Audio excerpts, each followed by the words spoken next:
अस्सलाम वालेकुम। आज जो है हमने सेकंड लॉ ऑफ थर्मोडायनेमिक्स देखना है, तो सबसे पहले आप लोग मेरा चैनल सब्सक्राइब कर लें ताकि आपको इस तरह की एजुकेशनल वीडियोस मिलती रहें।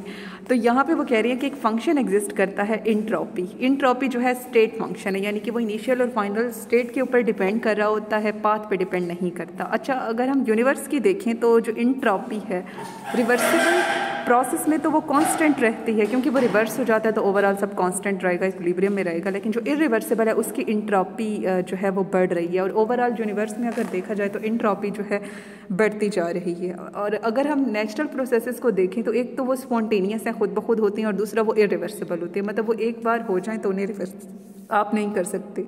अच्छा, इसकी अगर हम सिंपल स्टेटमेंट देखें तो वो ये है कि it is impossible for a system to undergo a cyclic process whose sole effects are flow of heat into a system from hot reservoir and performance of an equal amount of work by system surrounding. तो इसमें वो कह रही हैं कि ऐसा possible ही नहीं है कि आप ऐसा साइक्लिक प्रोसेस बना लें जिसके सोल, यानी कि सोल कहते हैं एलोन, यानी कि जिसके अकेले अफेक्ट ये हों कि जो हीट है वो हॉट रेजरवायर से जा रही है और उतना ही वर्क हो रहा है। ऐसा कभी भी नहीं होता, हमेशा कुछ ना कुछ हीट एनर्जी वर्क डन के अलावा वेस्ट भी होती है।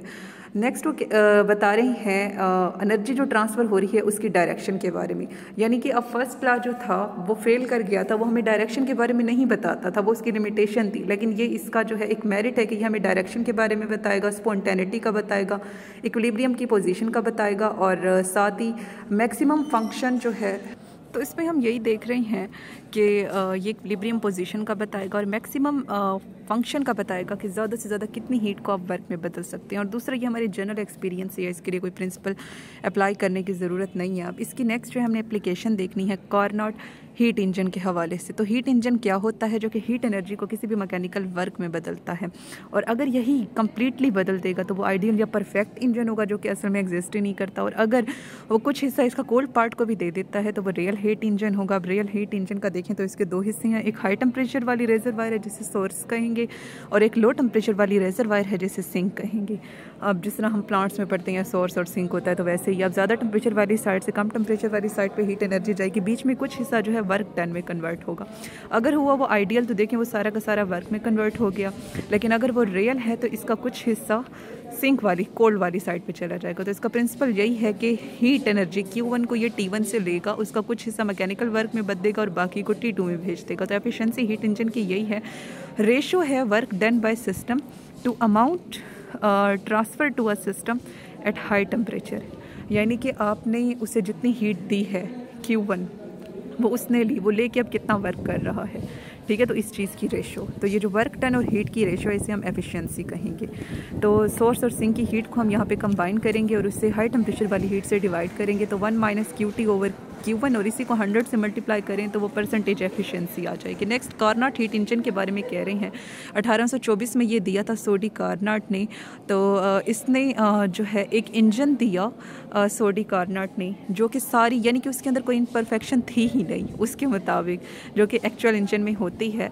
और उसने कहा कि इसकी मैक्सिमम पॉसिबल एफिशिएंसी है, लेकिन असल में उसकी एफिशिएंसी 100% से कम है, वो तो किसी की भी नहीं हो सकती। फिर उसने दावा किया कि कोई भी हीट इंजन मेरे हीट इंजन को तो बीट कर ही नहीं सकता ना। अब ये बनाने के लिए आपको सिलेंडर चाहिए जिसकी परफेक्ट इंसुलेटिंग वाल्स हों, ताकि यानी कि हीट अंदर बाहर ये आने जाने का चक्कर ना हो। आइडियल कंस्ट्रक्टिंग उसके नीचे वाली बेस हो, ठीक है, और फ्रिक्शनलेस मूवेबल पिस्टन हो, मतलब उस पर कोई रेजिस्टेंस फ्रिक्शन ना हो, और आइडियल गैस हो वर्किंग सब्सटेंस के तौर पर। अब वर्किंग जो है इसकी 4 स्टेप में होगी। आइसोथर्मल एक्सपेंशन, आइसोथर्मल जब टेम्परेचर कांस्टेंट हो, एडियाबैटिक जब हीट कांस्टेंट हो। तो एक्सपेंशन में वो चीज़ फैल जाती है, कंप्रेशन में वो चीज़ कंप्रेस हो जाती है, सुकड़ जाती है। फिर वो कह रहे हैं कि इसी साइकिल को हम कार्नोट साइकिल कहते हैं, जो कि इन 4 प्रोसेसेस का होता है। तो देखिए, पिस्टन है, फ्रिक्शनलेस, इंसुलेटिंग वाल, आइडियल गैस और हीट रेजरवायर जो बेस है वो भी आइडियल है।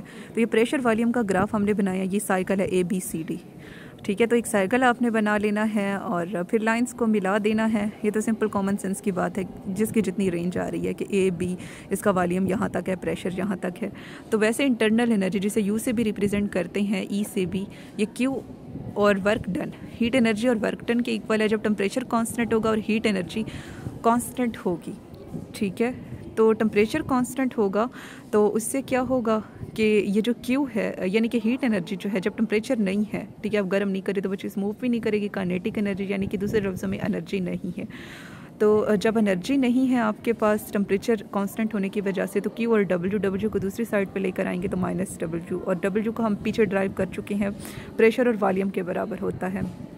अब Q1 इसकी वीडियो भी आपको डिस्क्रिप्शन बॉक्स में मिल जाएगी। अब नेक्स्ट वो कह रहे हैं Q1 के बारे में।